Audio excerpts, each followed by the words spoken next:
You know that feeling, right? Your favorite karaoke song kicks in, Oh, yeah. and you just go for it. Full blast from the first note. Or maybe you're practicing at home thinking, yes, that high note, and you just belt it out. We've all been there. That urge to just sing. Definitely. But have you ever thought maybe you're kind of sabotaging your voice before you even properly begin? That's exactly the big question we're diving into today. Welcome to the deep dive. We're looking at something really fundamental, whether you're, a pro singer or just love hitting the karaoke bar with friends. That crucial step, warming up before you sing. And maybe even more forgotten, cooling down after. So underestimated, right? Totally. We've dug into a whole bunch of stuff. Vocal technique guides, ear training bits, vocal health advice, expert singing lessons. Yeah, quite a mix. And our mission for this deep dive is simple, really. We want to get why these steps, warming up, cooling down, are just so critical. It's about keeping your voice healthy, singing better, whether it's serious stuff or just that karaoke night and, well, helping you improve long term. Exactly. And give you some things you can actually use, like right now. Sounds good. So let's kick it off. Why bother warming up? Well, think about hitting the gym. Okay. You wouldn't just walk in and immediately try to lift your heaviest weight, would you? No way. You'd pull something. Right. And your voice. It's kind of the same deal. Those vocal folds, tiny things really, but powerful. And all the muscles around them, the resonators, they need prepping. They need to be woken up gently. It's interesting. One source we looked at, Chris Leap, he talks about starting in head resonance. Oh, yeah, that makes sense. He says it's smoother, easier on the chords to start with. He even used the word floppiness. Floppiness. Yeah, like finding your voice again each day in a relaxed way, not trying to, control it instantly. That's a really good point. Starting light, head voice first. It's often less demanding right at the beginning. And Ken Tamplin, another source, he basically says the same thing.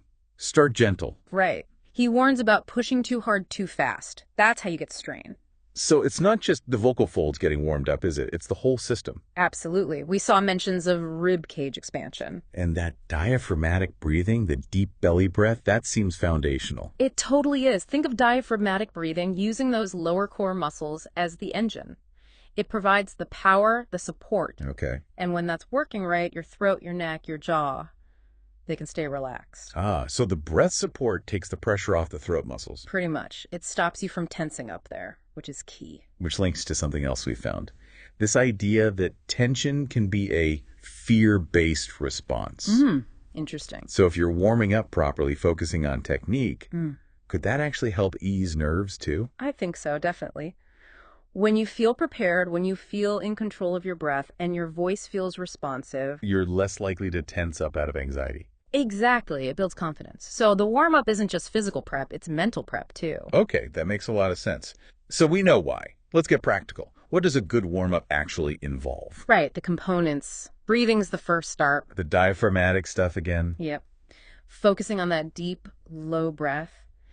And then controlling the exhale, like doing a long, steady hiss. Tss, like that. Yeah, exactly. It helps you manage your airflow so you don't run out of breath midline. Ken Tamplin calls breath support king, doesn't he? The engine driving it all. He does. It really is that important. So after breathing, Gentle phonation. Yeah. Making sound, basically. all right, but gently, humming is fantastic for this. Super low impact. And it gets the resonance going, right? In the mask. Yeah, that buzz around your nose and sinuses helps get a clear, focused sound started without much effort. Then there are those lip trills. The bubbly sound. Lip buzzes, yeah. Brr, you see singers doing them all the time. What's the actual science bit there? Okay, so lip trills and tongue trills too, and even humming through a straw, they're called SOVTs. SOV, what? Right, semi-occluded vocal tract exercises. Fancy name, simple idea. Okay. You slightly block the airflow with your lips buzzing or the straw. This creates a bit of helpful back pressure. Back pressure, how's that helpful? It actually helps your vocal folds vibrate more easily, more efficiently. Less pushing needed from you. Ah, I see. So it relaxes things. Yep. Relaxes the lips, encourages steady air, balances the pressure. And helps smooth out the gear changes between chest and head voice. Exactly. Tongue trills do something similar, but focus more on relaxing the tongue itself. We even saw it a tongue exercise video. Oh, yeah, the one about creating space. Yep. Even just the movement looked like a gentle start. For sure. And straw phonation, singing through a straw, maybe into water. Heard of that? Another great SOVT. Really good for finding that efficient, easy sound. Cool. So breathing, humming, trills. Hmm. What's next? Stretching the range? Yep. Range exploration and flexibility. Sirens are great for this. Ooh, sliding up and down. That's the one. Or glides. Portamento. Smooth slides on an ooh or oh or even a hum. Connects the different registers, you said. Yeah, helps iron out the bumps between chest, head, and your mix. Makes you more flexible overall. Seems like a nice, gentle way to explore the edges without forcing. And then, scales. Then scales and arpeggios. Simple patterns. On pure vowels. Like, A. Perfect. Pure vowels help with resonance, or you can use gentle syllables. It's about building pitch accuracy and agility. Arpeggios, too, like 1, 3, 5, 8. Yeah, those regular jumps help build muscle memory. Okay, one more thing that kept coming up. Tension release. Super important. Yawn sighs are brilliant for this. Just a big yawn. Yeah, a big open yawn, feel the space, then sigh it out on a falling pitch. Ha! I can feel that releasing the jaw already. Exactly. Releases jaw, throat, lifts the soft palate, promotes that open feeling you want. And didn't Ken Tamplin mention lip rolls and tongue stuff right at the start too? Yes, specifically to connect chest and head voice smoothly. Avoid that speed bump, as he calls it. Which fits with Chris Leap saying, start in head voice first. It all points to the same idea. Start gentle, build gradually, stay relaxed. Okay, this sounds like a solid routine. Yeah. But what about, karaoke night? Right, you're waiting for your song, you've got maybe 2 minutes. Do I really need to do scales and sirens in the corner?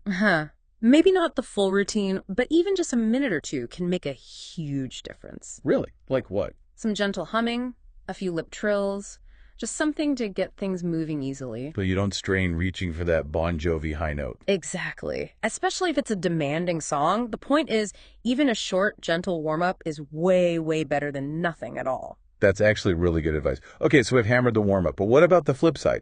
Cooling down? The forgotten hero. Is it really that important? Think about it like that workout again. You wouldn't sprint flat out and then just stop dead, right? You'd walk, stretch a bit. Exactly. Your vocal muscles need that too.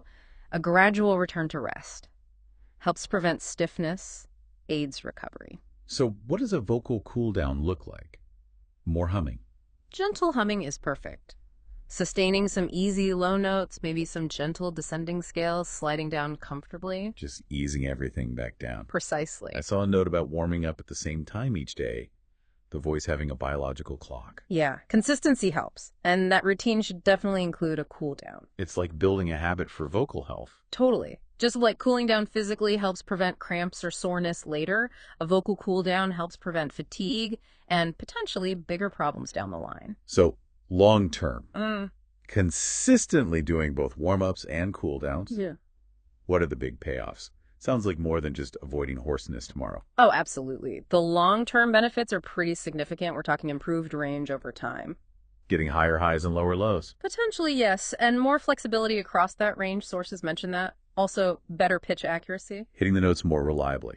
Right. And increased stamina. Being able to sing for longer without getting tired or strained. That sounds good. And probably the most crucial thing, reducing your risk of actual vocal injury, keeping your voice healthy long-term. Plus, maybe even sounding better.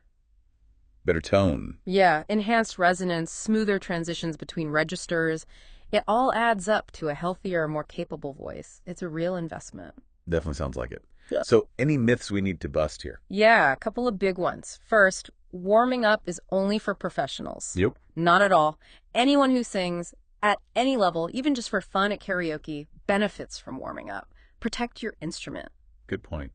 What's the other myth? Cooling down is pointless. We just covered why that's wrong. Exactly. It's crucial for recovery. Don't skip it. Okay, let's wrap this up then. Key takeaways from this deep dive. Warming up, essential prep work. Gets your voice ready, prevents strain, helps you sing better. Cooling down. Yeah. Just as vital. Helps recovery, promotes long-term health. And both are for everyone. Pro singer, shower superstar, karaoke hero, doesn't matter. Do your voice a favor, basically. Pretty much. So we really hope you'll try some of these exercises. Experiment. See what feels good. Make them part of your routine. Even a short one.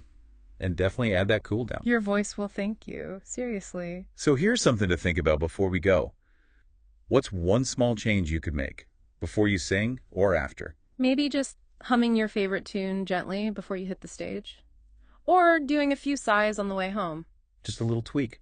What could that unlock for your vocal freedom, your enjoyment. Worth considering. And maybe check out some of the resources we drew on for more exercise ideas. Definitely. Well, thank you for diving deep with us into this. It's fundamental stuff, but so important. Agreed. Hope it was helpful. That's all for this deep dive. Mm-hmm. Until next time, keep singing. And remember to warm up and cool down.